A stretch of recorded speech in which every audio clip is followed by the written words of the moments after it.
धनिया बेचने वाली बनेगी करोड़पति घर की बड़ी बहू। मेरी बात ध्यान से सुन ले। अगर तू चाहती है तेरे बीमार बाप का इलाज हो तो आज सारे धनिया बेचे बिना घर मत आना। माँ, मैं बहुत कोशिश करती हूँ सारे धनिये बेचने की, पर शाम तक भी सारे धनिये नहीं बिकते हैं और फिर उसके बाद तो बाजार ही बंद हो जाता है। माँ झूठ बोलती है, ग्राहक नहीं आते हैं। ये ग्राहकों से बात करने लगती है, इसलिए दूसरे ग्राहक चले जाते हैं। हाँ माँ, एक दिन तो मैंने देखा ये ठेले पर थी ही नहीं, ठेला छोड़कर न जाने कहाँ चली गई थी। क्यों रे मनहूस, कहाँ चली गई थी ठेला छोड़कर? अगर ठेले पर से कोई धनिया चुरा लेता तो उसकी भरपाई तेरी मरी हुई माँ करने आती। कुसुम की बातें सुनकर पायल रो पड़ती है। माँ प्लीज, मेरी मरी हुई माँ को कुछ मत कहा करो, वो बहुत अच्छी थी, मेरा बहुत ख्याल रखती थी। बंद कर अपने मगरमच्छ के आंसू, एक थप्पड़ मारूंगी, सारे आंसू आँख में वापस लौट जाएंगे। चल भाग, धनिया बेच कर आ। पायल अपने ठेले पर धनिया रखकर बेचने बाजार चली आती है। धनिया, हरी हरी धनिया, ताजी ताजी धनिया। इतनी देर से बाजार में खड़ी हूँ, अभी तक कोई ग्राहक क्यों नहीं आया? बोनी तक नहीं हुई है। पायल को अपना ठेला लगाए हुए काफी समय बीत जाता है, पर अभी तक पायल की बोनी भी नहीं हुई होती है। तभी पायल के ठेले पर एक ग्राहक आता है। अरे बहन, धनिया कितने के दिए? इतनी देर बाद पहला ग्राहक आया है। कुछ पैसे कम बताकर बोनी कर लेती हूँ। 20 रुपए के एक बंडल है। दूसरे सब्जी वाले तो धनिया 10 रुपए में दे रहे हैं। उनके धनिया और मेरे धनिया में जमीन आसमान का फर्क है। क्या फर्क है तुम दोनों के धनिया में? तुम्हारे धनिया क्या चांद पर उगे हुए हैं? एक जैसे तो लग रहे हैं। बहुत फर्क है। उनके धनिये में हरा रंग किया गया है और केमिकल वाले हैं, पर मेरे धनिये में कोई केमिकल नहीं मिलाया गया है और धनिया के रंग भी प्राकृतिक हैं। पायल के धनिया और दूसरों के धनिया में फर्क जानकर ग्राहक कहता है, फिर भी तुम्हारे धनिया का दाम ज्यादा है। इतना कहकर ग्राहक पायल के बगल वाले ठेले से कम दाम का धनिया खरीद लेता है। ये देखकर पायल खुद से कहती है, हे भगवान, आज कुछ कमाई होगी या नहीं? एक ग्राहक आया, वो भी दूसरे के पास चला गया। पायल को खुद में बड़बड़ाता देख उसके बगल में खड़ा दूसरा सब्जी वाला बाबूराम कहता है, आई थी बड़ी रंग किया धनिया और बिना रंग किए हुए धनिया में फर्क बताने। खुद के खाने पीने का पता नहीं, दूसरों को ज्ञान दे रही है। दूसरे सब्जी वाले से ये ताना सुनकर पायल मायूस हो जाती है। ये क्या हो गया है लोगों को? कुछ पैसे बचाने के लिए जानबूझकर नकली चीज खरीदने लगे हैं। पायल की ये सारी बातें बगल में बैठी बूढ़ी कस्तूरबा सुन रही होती है। आजकल बेटी इसी का जमाना है। अच्छी चीज बिकती ही नहीं और खराब चीज मिनट में बिक जाती है। जैसे तेरी घर में उगी हुई धनिया किसी को पसंद नहीं आ रही है, पर बाजार में केमिकल और रंग से तैयार किए गए धनिया सबको अच्छे लग रहे हैं। पर चाची, ये तो गलत है ना? गलत तो है बेटी, पर करना पड़ता है। मैं भी रंग किए हुए धनिये ही बेच रही हूँ। अगर तू भी 2 पैसे कमाना चाहती है तो तुझे भी ये करना पड़ेगा। नहीं, मैं अपनी सौतेली माँ की डांट खा सकती हूँ, पर अपने फायदे के लिए किसी की सेहत के साथ मजाक नहीं कर सकती। पायल सुबह से शाम तक बाजार में अपने ठेले को लिए खड़ी रहती है, पर मुश्किल से उसकी 100 रुपए की कमाई होती है। बाजार बंद होने का वक्त हो गया है, सभी सब्जी वाले भी अपने घर जाने लगे हैं, पर अभी तो मेरी सारी धनिया बची हुई है। पायल को मुंह लटकाए खड़ा देख अगल बगल के सब्जी वाले कहते हैं, आई थी बड़ी हरे धनिये बेचने, सारे धनिये धरे के धरे रह गए ना। चल चुप कर, बच्ची परेशान है, उसे और परेशान करता है। तेरी सब्जियां बिक गई ना, जा अपने घर। कस्तूरबा के डांटने पर बाबूराम चुपचाप अपना ठेला लेकर चला जाता है और कस्तूरबा पायल को समझाने लगती है। पायल बेटी, परेशान क्यों होती है? आज नहीं बिकी है तो कल बिक जाएगी। अपने धनिया को रात भर गिले कपड़े से ढककर रखना, खराब नहीं होगी। अब और रात मत कर, अपने घर जा। कस्तूरबा के कहने पर पायल अपना ठेला लेकर घर आने लगती है। मुझे तो माँ के बारे में सोच सोचकर डर लग रहा है। उन्होंने कहा था सारी धनिया बेचकर घर आना। घर जाते ही माँ पहले कमाए हुए पैसे मांगेंगी। ये 100 रुपए देखकर तो माँ गुस्सा हो जाएगी, पर अब मैं क्या करूँ? घर तो मुझे जाना ही पड़ेगा। पिताजी की तबीयत भी तो खराब है। ऐसे ही खुद से बातें करते हुए पायल अपने ठेले को लेकर घर पहुंच जाती है। अपने ठेले को घर के बाहर लगाकर धनिये के बोरे को माथे पर रखे पायल घर में आती है। आ गई। मनहूस कहाँ थी अब तक? ला दे आज के पैसे। पायल कुसुम को आज की कमाई देती है। ये क्या, 100 रुपए? और पैसे कहाँ हैं? माँ, आज 100 रुपए के ही धनिया बिके हैं, वो भी बड़ी मुश्किल से। झूठ बोल रही है माँ, जरूर इसने पैसे छुपा कर रखे होंगे। माँ, हमारे धनिया बगीचे में उगे हुए हैं। इससे ज्यादा बढ़िया धनिया पूरे बाजार में कोई नहीं बेचता। फिर ऐसा कैसे हो सकता है, सबके धनिया बिके और इसके धनिया नहीं बिके हों? सभी की बातें सुनकर कुसुम गुस्से में पायल के हाथों को मरोड़कर उससे पैसे मांगने लगती है। तू ऐसे नहीं बताएगी। रुक, अभी मैं तेरे मुंह से उगलवाती हूँ पैसे कहाँ हैं। माँ, माँ, मेरा हाथ छोड़ दो, दर्द हो रहा है। पायल की दर्द से करहाने की आवाज सुनकर पायल के बीमार पिता रामलाल थोड़ी हिम्मत जुटाकर कहते हैं, कुसुम, छोड़ो मेरी बच्ची का हाथ। क्यों उसका हाथ मरोड़ रही हो? रामलाल की आवाज सुनकर कुसुम पायल का हाथ छोड़ देती है। आपकी बेटी झूठ बोलने लगी है। कहती है आज सिर्फ 100 रुपए के धनिया बिके हैं। हम क्या अपने लिए पैसे मांग रहे हैं? आपकी इलाज करवाने के लिए ही तो पैसे मांग रहे हैं। इतना कहकर कुसुम दोबारा पायल का हाथ मोड़ने लगती है। सीधे तरह से पैसे निकाल दे, वरना तेरा हाथ तोड़ दूंगी।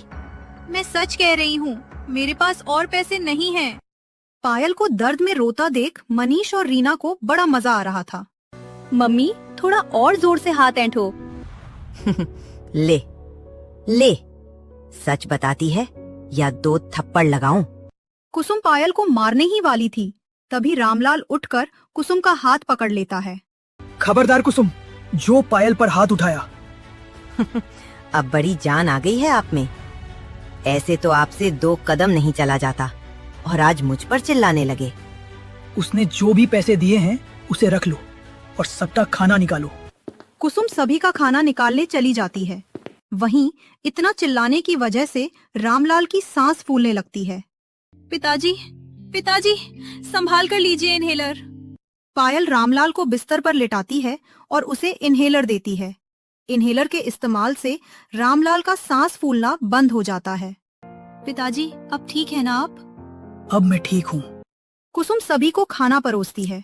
सभी खाना खाकर सो जाते हैं और अगले दिन सुबह हमेशा की तरह पायल धनिया का ठेला लेकर बाजार चली आती है। वहीं घर में पायल की सौतेली माँ कुसुम आराम कर रही होती है और सौतेला भाई मनीष जुआ खेलने और सौतेली बहन रीना कॉलेज पढ़ने चली जाती है। बाजार। पिताजी की तबीयत दिन पर दिन खराब होती जा रही है। मुझे किसी भी हालत में धनिये बेचने पड़ेंगे और पैसे जुटाकर पिताजी का इलाज करवाना होगा, वरना मैं अपनी सगी माँ की तरह पिताजी को भी खो दूंगी। पायल रोते हुए उस दिन को याद करने लगती है जिस दिन उसकी सगी माँ राधिका बुखार में तड़प तड़प कर अपनी जान गंवा देती है। माँ, तुम मुझे क्यों छोड़कर चली गई?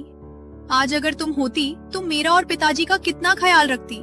पिताजी भी कभी बीमार नहीं पड़ते। राधिका के मरने के 1 महीने बाद ही रामलाल ने कुसुम से शादी कर ली।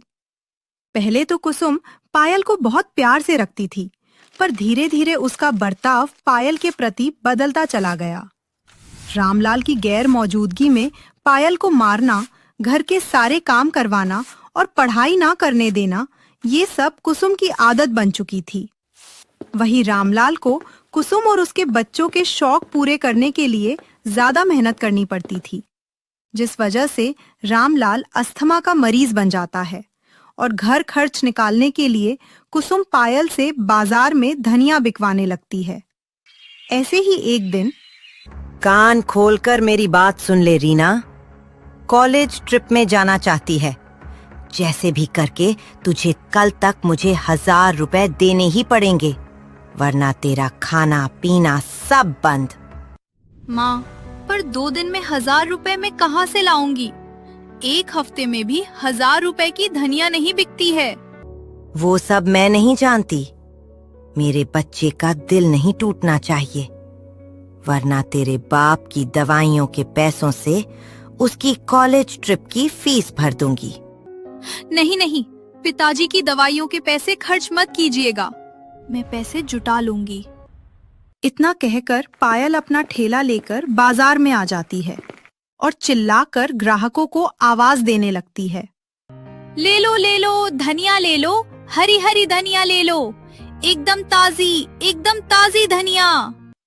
पायल के बहुत कोशिश करने पर भी उसके ठेले पर कोई खरीदार नहीं आता है, जिसे देखकर बाबूराम पायल का मजाक बनाने लगता है। ये लड़की पागल हो गई है, धनिया बेच रही है या मछली? शाम तक भूखे प्यासे चिल्ला चिल्ला कर धनिया बेचने पर भी पायल की सिर्फ 300 रुपए की कमाई होती है। इतना चिल्ला चिल्ला कर धनिया बेचने पर भी सिर्फ 300 रुपए की कमाई हुई है। हालांकि सभी दिनों से ज्यादा हुई है, पर कल भी अगर इसी तरह बेची तो भी 1000 रुपए नहीं होंगे। पायल अपने हाथों में पैसे लेकर कुछ सोच ही रही थी, तभी पास खड़ी कस्तूरबा कहती है, अरे बेटी, तू आज भी परेशान है? आज तो दूसरे दिनों से ज्यादा कमाई हुई है तेरी, फिर क्यों मुंह लटकाया हुआ है? मुझे कल तक किसी भी हालत में 1000 रुपए कमाने हैं। अगर कल भी इसी तरह धनिया बेचूं, तो भी मुश्किल से 300 या 400 की कमाई होगी। अरे बेटी, क्यों परेशान होती है? कल का कल देखना, आज जो कमाया है उसकी खुशी मना। तेरी जो भी परेशानी है सब दूर हो जाएगी। पायल रोज की तरह अपना ठेला घर के बाहर बांध देती है और धनिया घर में रख देती है। तभी कुसुम और रीना उसके पास आती हैं। मैं इसे पूछूं, पैसे जुटाए हैं या नहीं? सुनाई नहीं दिया मेरी बेटी ने? क्या पूछा कि मुंह में दही जमा रखी है? पायल मुट्ठी में 300 रुपए लेकर हाथ आगे बढ़ाती है। रीना तुरंत पायल के हाथ से पैसे झपट लेती है। माँ, ये तो सिर्फ 300 रुपए है, मुझे 1000 रुपए चाहिए। 300 रुपए देखते ही कुसुम पायल के बालों को पकड़कर नोचने लगती है। क्यों रे कर्मजली, मैंने तुझे कहा था ना मुझे 1000 रुपए चाहिए। आपने तो कल तक की मोहलत दी थी, बाकी के पैसे मैं कल आपको दे दूंगी।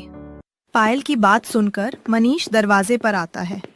आज इसने 300 कमाए, कल ये फिर 300 रुपए ही आपके हाथों में रखकर कहेगी, माँ बस इतने के ही धनिया बिके हैं, तब आप क्या कीजिएगा?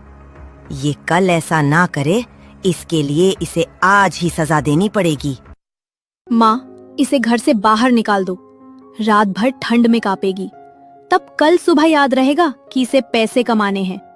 रामलाल की गैर मौजूदगी का फायदा उठाकर कुसुम, रीना और मनीष पायल को घर से बाहर निकाल देते हैं।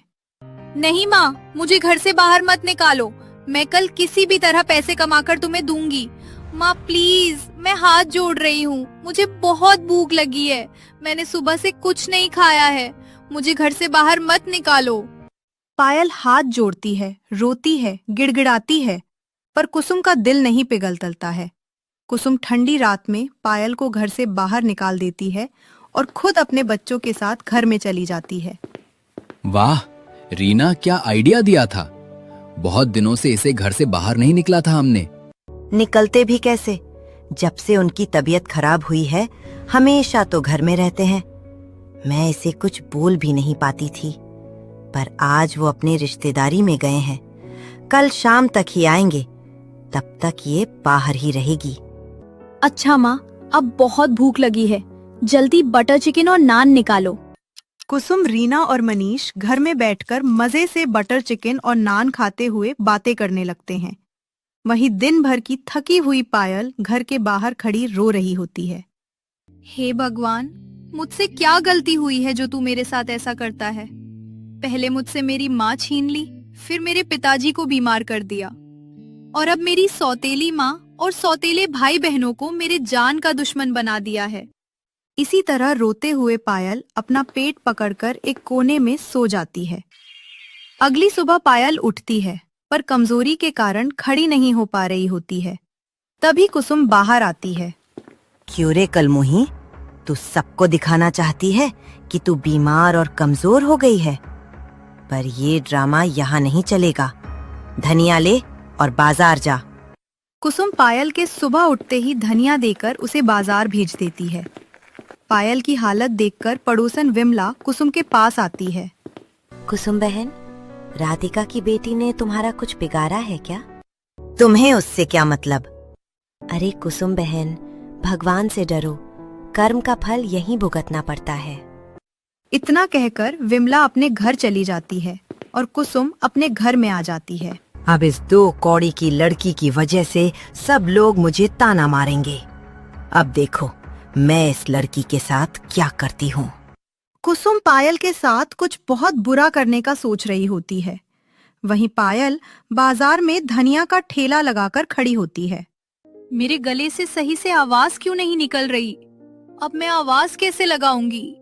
कल पूरा दिन चिल्लाने की वजह से पायल का गला बैठ जाता है, जिससे पायल परेशान होती है कि अब आवाज कैसे लगाए। हे भगवान, अब मैं धनिया कैसे बेचूं? पायल, आज चिल्ला चिल्ला कर नहीं बेचोगी धनिया। बाबूराम पायल का खूब मजाक उड़ाता है। इसी तरह दोपहर हो जाती है। पायल की 1 रुपए की भी कमाई नहीं होती है। वहीं बाबूराम और दूसरे सब्जी वालों की आधी सब्जी बिक चुकी होती है। तभी अचानक कुछ हवलदार आकर सभी ठेले वालों को मारने लगते हैं और कईयों के ठेले उलट देते हैं। उस लड़की को भी भगाओ, पूरा ठेला लेकर बैठी हुई है रास्ते में। एक हवलदार पायल के ठेले को भी उलट देता है और पायल का गला खराब होने की वजह से वो अच्छे से बोल भी नहीं पाती। मेरे धनिये, मेरे सारे धनिये खराब कर दिए। भाग नहीं तो एक डंडा मारूंगा। कुछ ही देर में सभी सब्जी वाले अपने अपने ठेले लेकर भाग जाते हैं, पर पुलिस पायल का ठेला जब्त कर लेती है। पायल अपने गिरे हुए धनिये को एक टोकरी में उठाती है। पायल के पास कस्तूरबा आती है। रो मत बेटी, कुछ दिनों में ठेला वापस मिल जाएगा।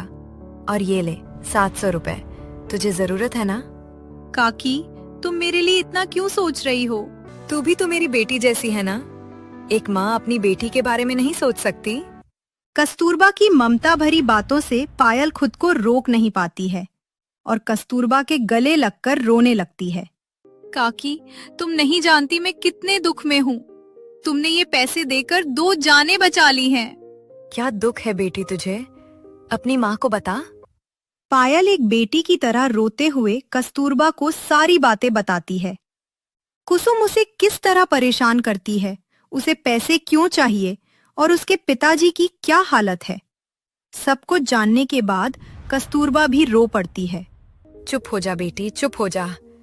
ऊपर वाला सब देख रहा है। तेरे साथ हुई हर नाइंसाफी का बदला तुझे मिलेगा। पायल कस्तूरबा के दिए पैसे लेकर घर आ जाती है। पायल को समय से पहले आया देख कुसुम पायल को एक थप्पड़ मारकर कहती है, कल मुही, तू बिना पैसे लिए आ गई? नहीं माँ, मैं पैसे लाई हूँ, ये लो। इतना कहकर पायल कुसुम को 700 रुपए दे देती है। कहाँ से लाए तूने इतने पैसे?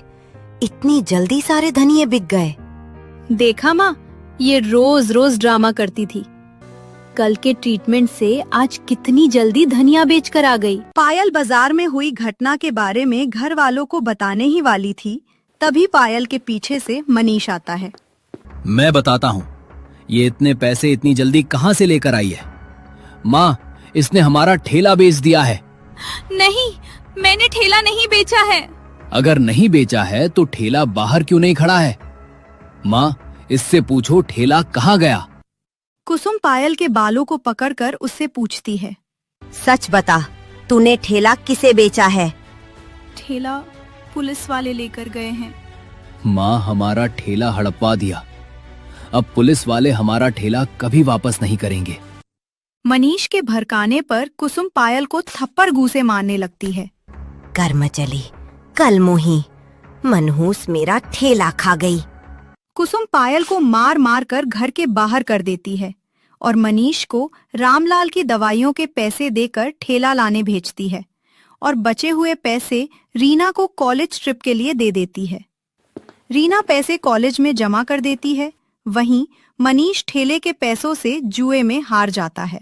नहीं, मैं हार नहीं सकता, मैं वापस आऊंगा। शाम होते ही रामलाल रिश्तेदारों के पास से वापस अपने घर आता है, जहां पायल घर के बाहर बैठी रो रही होती है। क्या हुआ बेटी, तू रो क्यों रही है? और घर के सदस्य कहाँ हैं? रामलाल को पायल के पास बैठा देख विमला आती है। भाई साहब, इसे क्या पूछते हो? मैं बताती हूँ। आपकी बीवी रोज इस मासूम पर जुल्म ढाती है। विमला की बात सुनकर रामलाल पायल से सारी सच्चाई पूछता है और पायल ना चाहते हुए भी रोते रोते सारी सच्चाई रामलाल को बताती है। मेरी बच्ची, तू इतने दुखों में थी और मुझे आज तक बताया नहीं।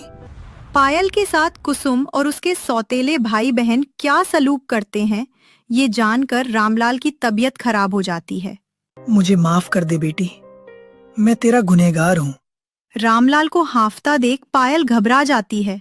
पिताजी, सांस लीजिए, घबराइए नहीं, मैं यही हूँ। पिताजी, आंखें खोलिए।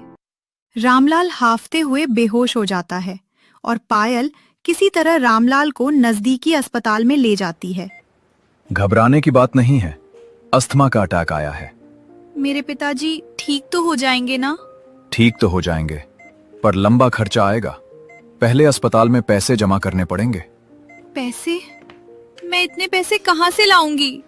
मेरा ठेला तो पुलिस वालों ने ले लिया है और माँ ने पैसे रीना को दे दिए हैं। पायल की ये सारी बातें हॉस्पिटल के मालिक का बेटा राजीव सुन लेता है। अरे ये तो वही लड़की है जिसके ठेले को हमारी गाड़ी की वजह से पुलिस ने जब्त कर लिया था। अभी तक इसे ठेला वापस नहीं मिला। हमारी वजह से इसका ठेला गया। मुझे इसकी मदद करनी चाहिए। राजीव डॉक्टर के कपड़ों में पायल के पास आता है। आपको पैसे भरने की कोई जरूरत नहीं है, आपके पिताजी का इलाज हो जाएगा। क्यों? मेरे पिताजी के पैसे कौन देगा? आपके पिताजी के इलाज के पैसे मैं दे दूंगा।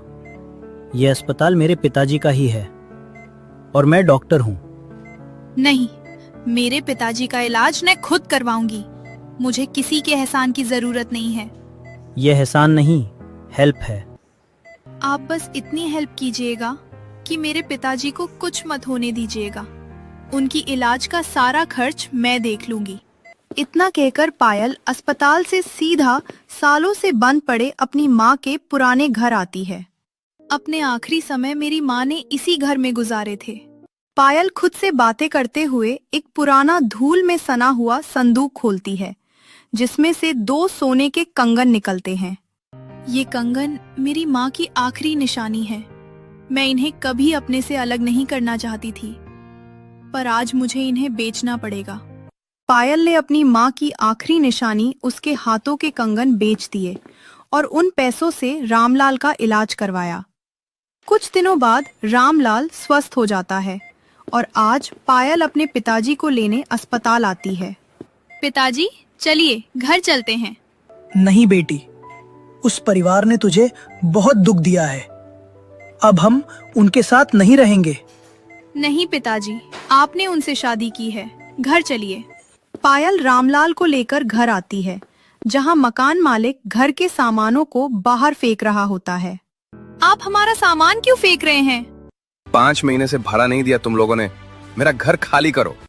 मेरे पिताजी की तबीयत खराब थी, मुझे थोड़ा मोहलत दीजिए, मैं आपको भाड़ा दे दूंगी।